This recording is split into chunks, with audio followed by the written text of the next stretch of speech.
Zen, restons zen. La chanson de Zazie reflète bien l'état de nos sociétés modernes où on laisse peu de temps au temps. La philosophie zen est devenue un concept très à la mode avec ses boutiques, ses salons. L'un a lieu en ce moment à Paris, mais connaissez-vous vraiment le sens du mot zen? Une petite leçon de méditation avec Claudine Gilbert et Alexandre Dupont. Sans un mot, déjà dans le calme et le recueillement, chacun gagne sa place face au mur. En plein Paris, la méditation silencieuse va durer 1 heure. Cela s'appelle faire zazen. Au début, vous respirez tranquillement.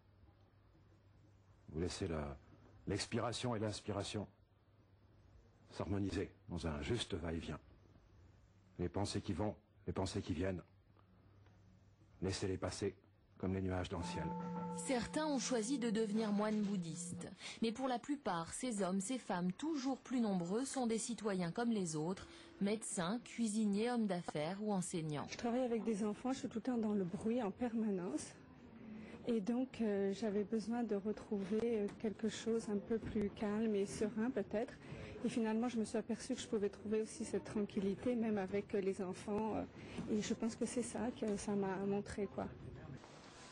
Ici, on s'attache au sens originel, à la spiritualité du zen, bien loin de la mode de la zénitude. Le but n'est pas seulement de la méditation.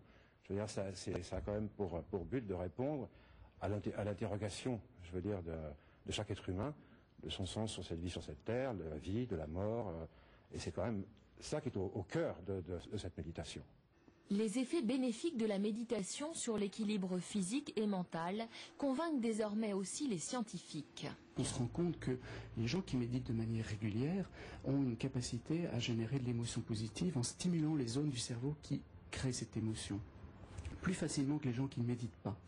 Et on sait qu'en générant ces émotions positives, on va influencer toute la cascade neurologique, on va stimuler le système de relâchement, de récupération du corps, et on va favoriser de bonnes défenses immunitaires.